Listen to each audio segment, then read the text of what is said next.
Alright, let's get this old girl fired up. Son of a...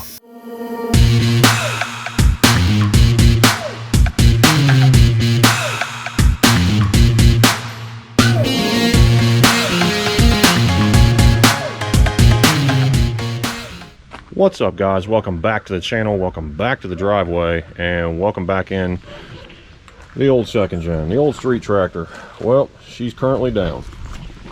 You've seen there in the opening clip we had basically a no crank, no start. So checked all the obvious stuff, checked a neutral safety switch, checked batteries obviously, and checked voltage at the starter, and see if I have my switched voltage. All good to that point. Hell, even barred the engine over by hand just to make sure that the engine wasn't locked up for some reason. Well, everything leading to it is good, and obviously I don't have an engine that's seized or there is an issue with the ring gear. So I'm on the market for a starter. So I looked around, and reman starters were still $220, $230 right now, local parts stores. And I thought, well, there's got to be a really great starter out there. I mean, somebody's got to put a starter out that's, you know, pretty nice and has got a good warranty. And hell, I found it. You guys see that right there? Our friends over at XDP. There's your part number right there. Puts out a hell of a starter, it looks like. Reviews are great, and from what it seems, it's nice and heavy duty. Let's go ahead and open it up and take a look. All right, so let's go unbox this baby right here. All right, so what you got? You got all your information. They tested it, made sure it was good. Got your 1-year warranty with it.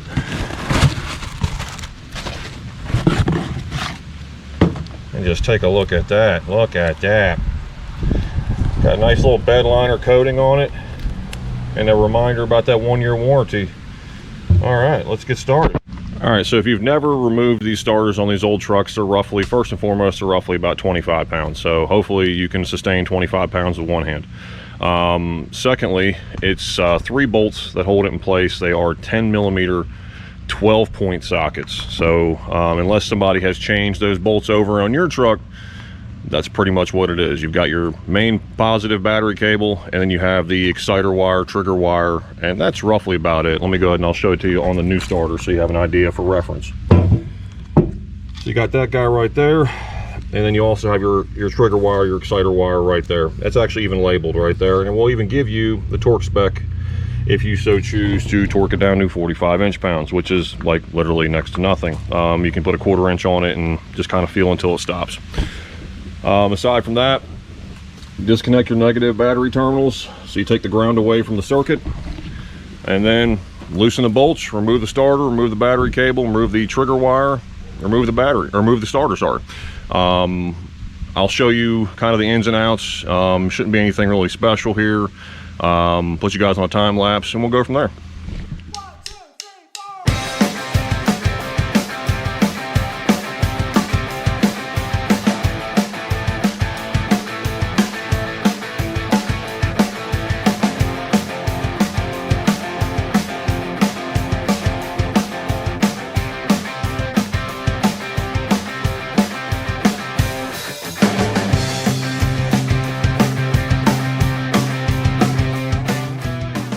All right, guys, there you go. So that's the removal of the starter. Now I'm going to go ahead and show you guys kind of how I test starters outside of a machine or a truck.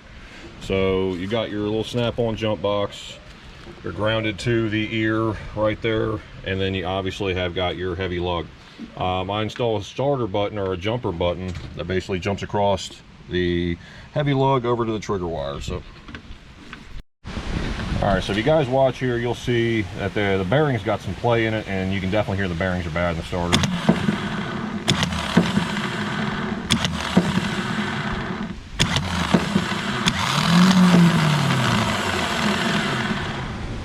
All right, now that you've got the starter removed, you want to basically clean your mating surface.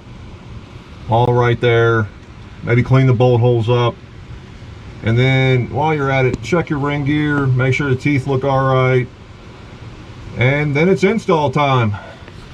All right, so after you've installed everything, or you've cleaned everything, install the new starter, torque the bolts down to 32 foot-pounds. Don't put any Loctite or anything like that on there unless you want to really piss off the next guy behind you, or you just want it to make a job for yourself down the road. Aside from that, while you're there, before you install your cables and your connections, make sure everything is clean.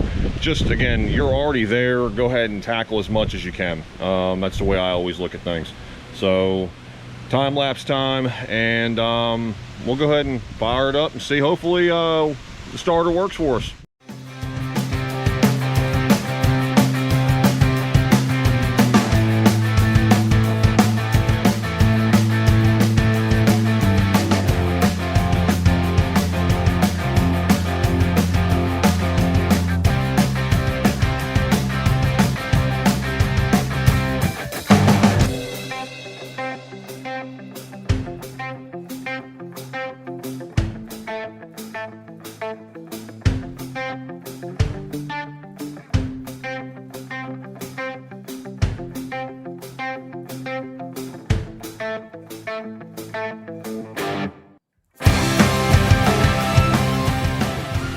All right, guys, you've seen the install. Let's go ahead and take a look and see what it looks like with it all installed on the truck, on the engine. There it is. Look at that. Just look at it. So let's go ahead and give it a crank and let's see what it does. Hopefully she fires up. What do you guys think? Stop right now, comment below.